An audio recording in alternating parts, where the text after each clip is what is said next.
Dans ce vidéo, on va voir ce qu'on a appliqué durant les 4 séances de TP Route concernant le programme Covadis qui va nous permettre de créer un projet routier. On va commencer par le chargement des points qui constituent notre terrain en cliquant sur Covadis 2D, point topographique, chargement des semis. On doit vérifier que la case 3D est cochée et on clique sur OK. On attend un peu. Et voilà le nuage des points qui constituent notre terrain. Ces points sont obtenus par un levé topographique. On peut remarquer que le programme a ajouté 3 calques, calque topo-alt pour les altitudes, calque topogis pour les points et calque topomètre pour les matricules. Ensuite, on va passer au calcul du module numérique du terrain MNT. Pour cela, on met seulement le calque topogis en marche, comme ça. OK. Et on clique sur Covadis 3D, calcul de MNT, calcul et dessin de MNT. Donc on remarque que le calcul, le chargement des points va utiliser seulement le calque topogis. On clique sur OK. Oui. Voilà 3 points qui sont définis par leurs coordonnées X, Y et Z. On clique sur OK. Oui, calculer. Voici un fichier qui nous informe sur les altitudes des points, les périmètres calculés, les surfaces calculées, etc. Le principe de calcul se base sur la triangulation. Maintenant, on va mettre ce fichier à côté et on va passer au dessin du contour et du socle en cliquant sur Covadis 3D, calcul de MNT, dessin des contours. Oui, donc le couleur de notre contour va être le rouge. On clique sur OK. Et voilà le contour bien représenté en rouge. Encore une fois, Covadis 3D, calcul de MNT, dessin des socles. Oui. Donc la couleur de notre socle va être le magenta. On clique sur OK. Aussi, le socle est bien dessiné sur notre terrain. On peut voir notre terrain en 3D en cliquant sur View, 3D Views. On clique sur SW isométrique.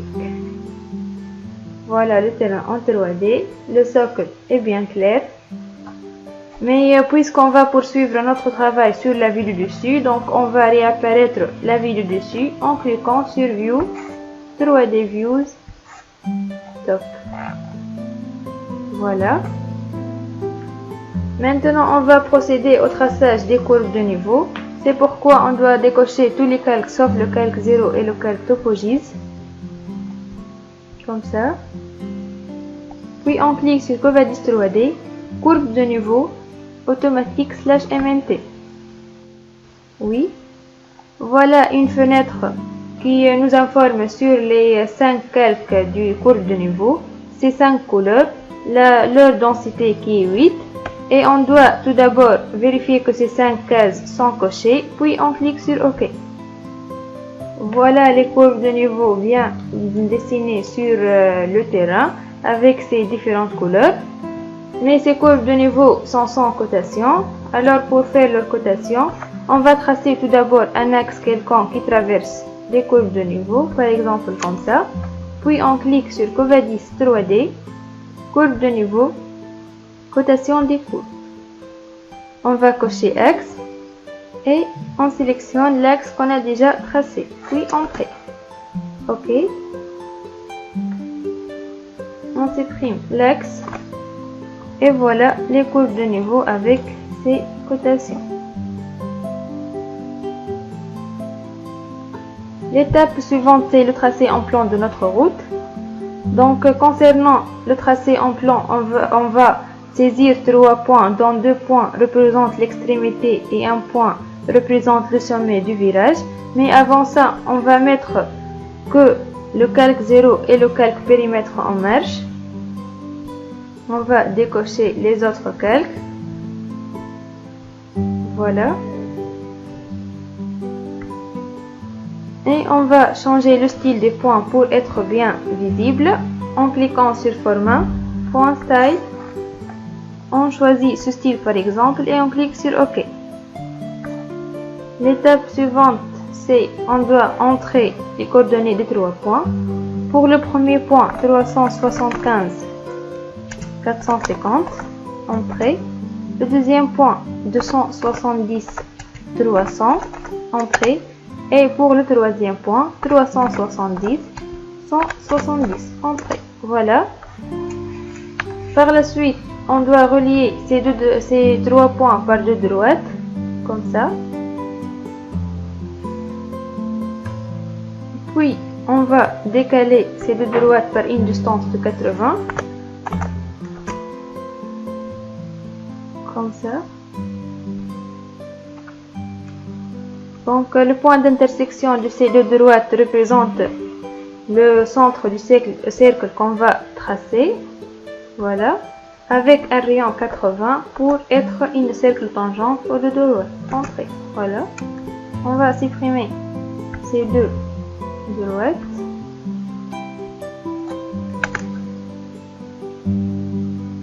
Donc, par la suite, on va afficher la barre d'outils avec laquelle on va poursuivre notre travail en cliquant sur Covadis VRD, projet linéaire par profil type, afficher la barre d'outils. Et voilà la barre d'outils avec laquelle on va poursuivre notre travail.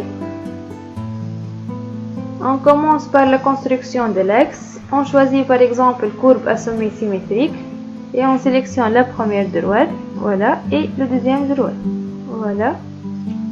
Il demande un paramètre de la première clotoïde. On choisit 100 par exemple. Entrée. On va supprimer cette cercle. Il est 100.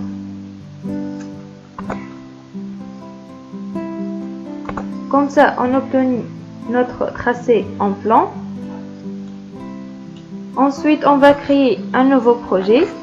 Donc, on clique sur Nouveau projet. Il demande de sélectionner les éléments de l'axe en plan. On doit les sélectionner par ordre, comme ça. Puis, on clique sur Entrée. Et on sélectionne le premier élément. Voilà. Et on coche Oui. On va donner un nom à notre projet. Par exemple, ma première route. Voilà. On coche le calque MNT. OK. OK.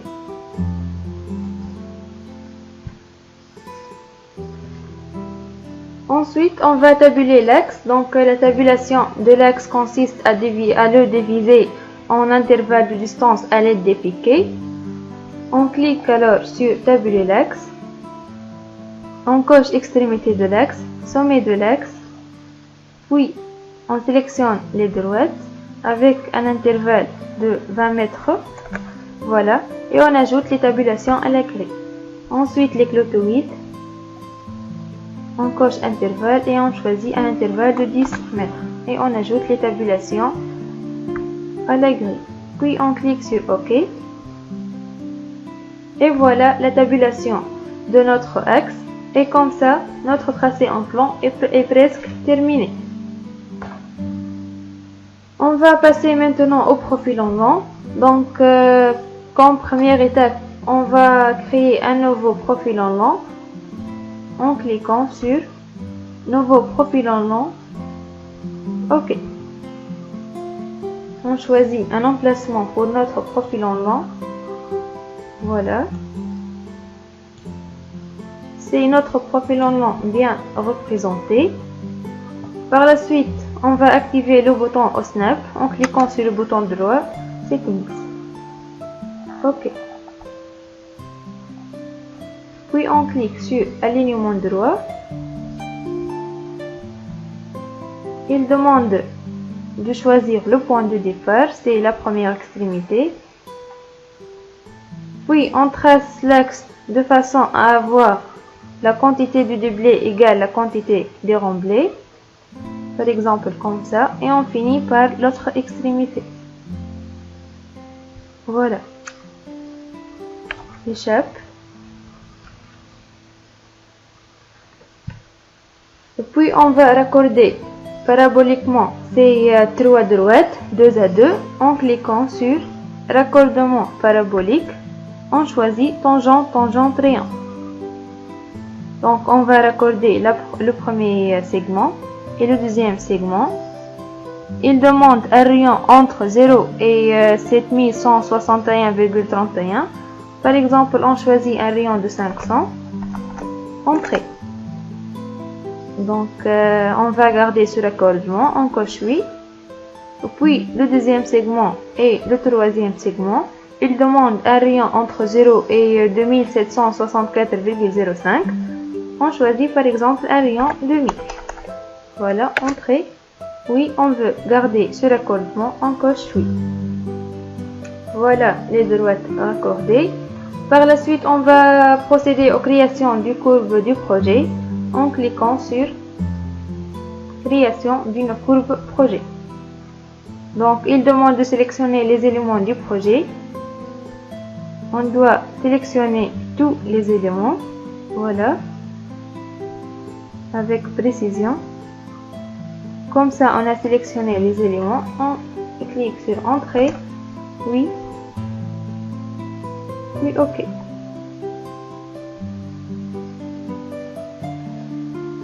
Et voilà notre tracé en rouge. Donc on peut remarquer aussi que le programme a ajouté des coordonnées concernant la pente. Par exemple, pente de 0,4% pour la rampe avec une longueur de 66,83 mètres. Puis on va passer au profil en travers. Donc premièrement, on va affecter les profils types en cliquant sur affecter les profils types, comme ça, tout sélectionné. On choisit exemple 3, aussi exemple 3. On choisit un repère de 0,3 mètres, comme ça. Puis on affecte et on clique sur OK. Ensuite, on va calculer les dévers dans notre route en cliquant sur affecter les points typés. Voilà. Éditer le tableau des variations. Dévers. Donc, comme on remarque que l'alignement droit commence de piquet 1 jusqu'à piquet 3, donc de piquet 1 jusqu'à piquet 3, on choisit un dévers constant à gauche et à droite de moins 2,5%.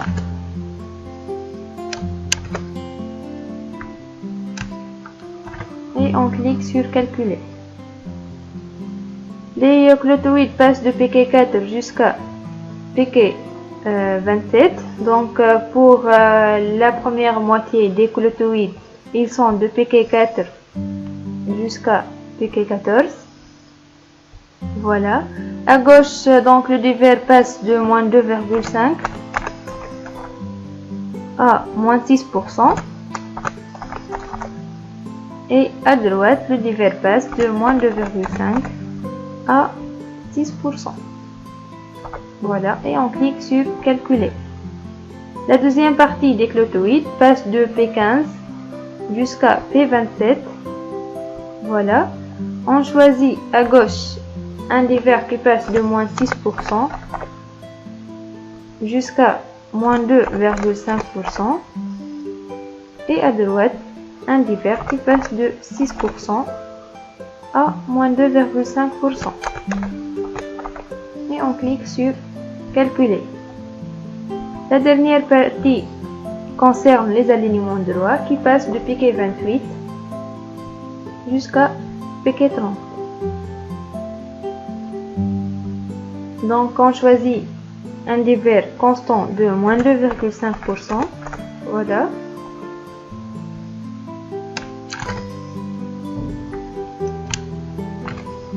À gauche et à droite, on a moins 2,5 comme dévers. Et on clique enfin sur calculer. Comme ça, on a fini le calcul des dévers. On clique sur OK. Oui, OK. OK.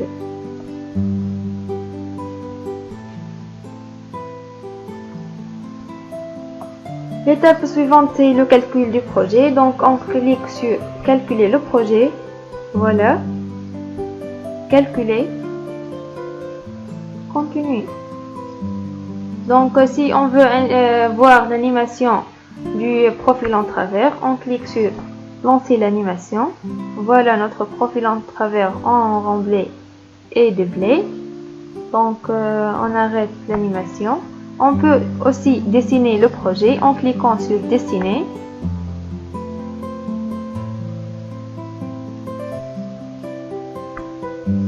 Dessiner. On attend un peu.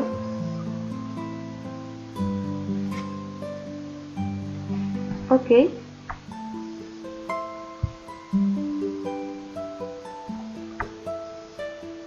Et voilà, notre projet bien dessiné et bien clair. On peut aussi visualiser la vie animée du projet, mais avant cela, on va changer le style visuel en cliquant sur View, Visual Styles, Concepture. Voilà. On attend un peu.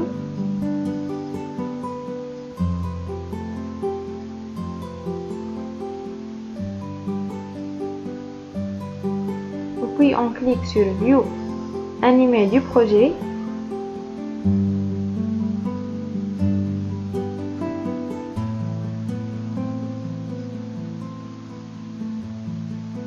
Et voilà notre route. Bien clair. Donc on voit des surlargeurs à gauche et à droite. Et voilà un virage. On clique sur échappe. Donc se repositionner en vue de dessus, on coche oui.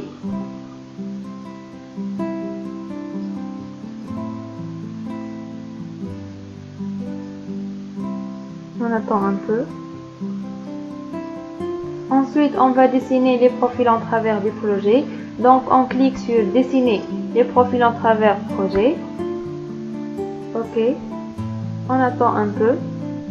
On choisit par la suite un emplacement où on veut mettre notre profil en travers. Voilà.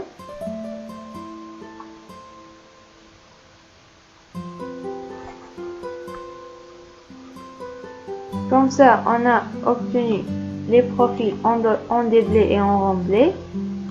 Par exemple, pour le profil numéro 2, on a un remblai de 3,48 m², déblai 0,3 m², le graphe bitume est de 0,6 m², caniveau est de 0,11 m², bordure 0,09 m², bitume 0,3 m², béton bitumineux 0,15 m².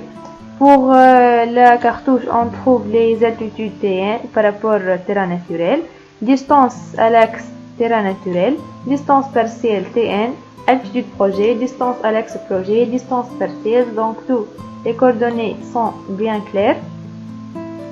Ici, par exemple, pour le profil 3, on trouve seulement un remblai de 77,9 m². Les caniveaux et les graves et les bordures sont de même dimension. Aussi, on trouve les altitudes dans les cartouches, les distances à l'axe, distance partielle, altitude projet, distance à l'axe projet, distance partielle, etc. Ensuite, on va afficher un fichier Word. C'est un fichier qui contient tous les calculs nécessaires pour ce projet routier. Pour cela, on clique sur Listing du calcul, puis on valide par OK. Et comme ça, on obtient le fichier qui nous donne un récapitulatif des tabulations, un récapitulatif des déblais et des remblais, un récapitulatif de l'utilisation des matériaux, etc. comme le bitume, le béton bitumineux, etc. Donc c'est un fichier très important. Il nous aide à ne pas faire le calcul tout seul. Donc voici les tableaux de calcul. On va mettre ce fichier à côté. Et comme ça, on a terminé le travail demandé.